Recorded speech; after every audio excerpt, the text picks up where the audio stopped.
Okay, we're back with part 2, I guess, Yeah. right? So we want to find out from Leilah what it was like. Oh, yeah, it's good.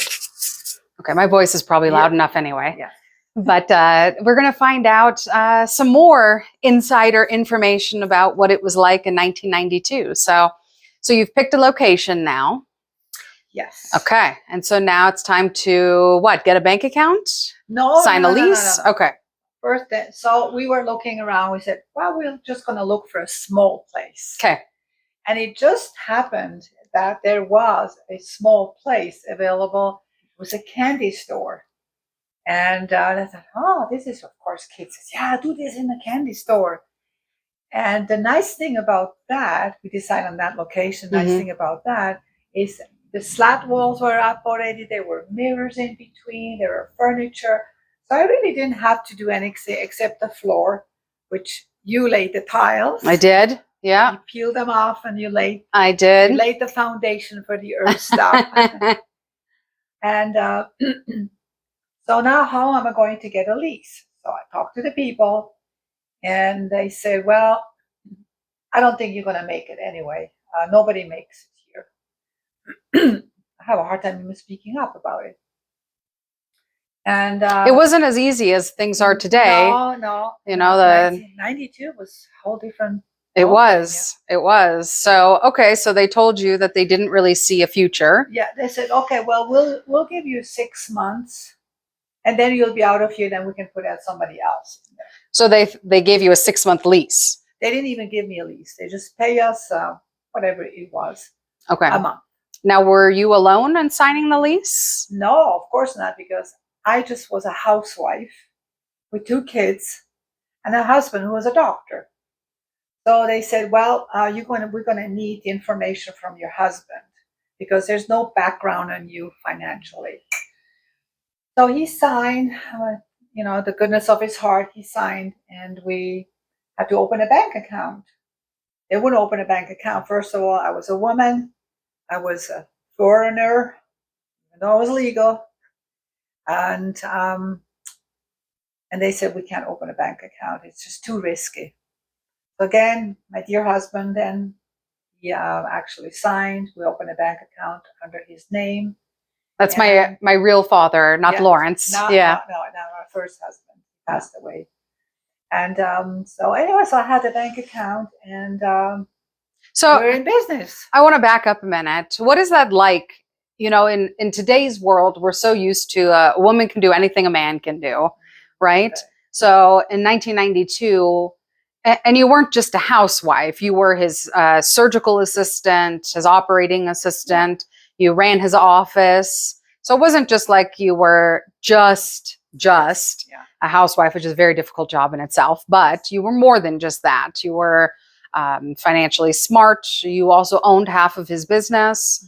So it wasn't like you were just somebody off the street with zero history. Yes. You had history. But so now seeing that you can go to a bank and anyone can open a bank account, what does that look like, 31 years ago? How did that make you feel? Was that just normal or? Yeah, it was normal. I mean, I didn't expect it until it was right in my face. And I said, oh, I'm a second-class citizen because I'm a woman and I'm a housewife. I have 2 children. That's all they say, even though I was, I helped my husband in his practice. More than helped. I mean, you ran his practice. Actually, when we opened the practice, we didn't hire anybody. It was his mom, me, and him. And he was a surgeon. He was an oral surgeon. And he said, okay, here, hold the suction, and then I'll point to you and then suction this area up. I said, I beg your pardon? And he had gloves on, but I had no gloves. That was that time. That was that time because we didn't know. And so, a lot of responsibility. And then, of course, working the office part and booking people in the hospital when they needed, larger surgeries. Which is actually, and filing insurance. Yes. It's actually very complicated. So again, it wasn't just like you were staying at home. Yeah. Not that that's a very hard job in itself. I'm not saying that, but. But my job really was, I was educated in a pharmacy. I did an apprenticeship in a pharmacy for a year.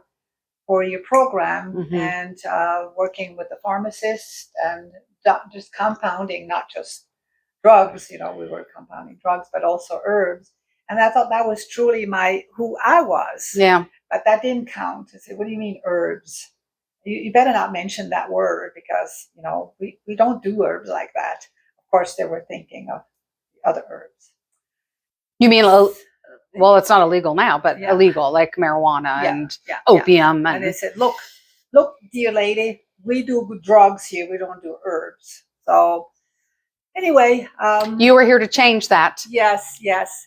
So then the next thing that I remember, because, you know, going back now 31 years, Yeah. the next thing was we had to ask the health inspector.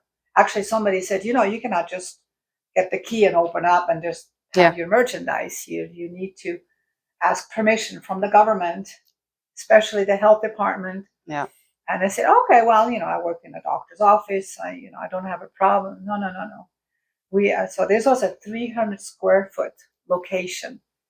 According to the health department, I needed 3 sinks, a mop sink and 3 individual sinks. A 3-compartment sink. Yeah, 3 compartment sink. A mop sink and a hand sink. Yes, exactly. And I thought, it's impossible. There's not enough room. No. And the health department said yes, because when you wash dishes, like in a restaurant, you have a 3 sink. Wash, rinse, sanitize. Right, yeah. right. We have that. Yes, we do have that now, of course, because we're not in Phoenix anymore, so it's different.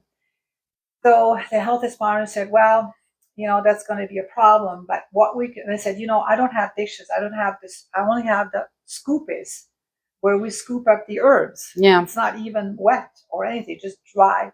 I said, well, we still have to have the 3 compartment. And I said, well, that's impossible. And then he said, well, let's just have coffee, you and me. Okay. And I said, okay. So I met him the next morning at 8 o'clock or so.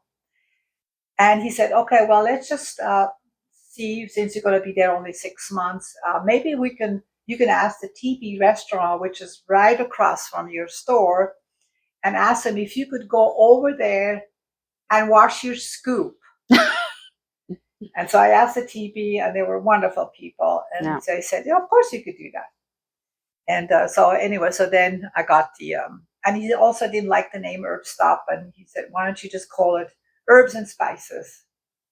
I said, no, I like the Herb Stop name. Like a bus stop. Yes. It's an herb stop. Yes, exactly. Yeah. And so we went over that challenge, which was, thank God. So this is more like a time where you could still communicate with people. Yeah. You know, you could say like, okay, let's have a dinner together and let's talk about options. Yes. Or have coffee and talk about options, which doesn't really exist anymore. Yeah, and I was very friendly with him. You know, very. Well, you're friendly anyway. Very friendly. And he understood my dilemma, and he was a kind person. I think he was in his last year of working for the health department. Yeah. And so he was a really kind person. And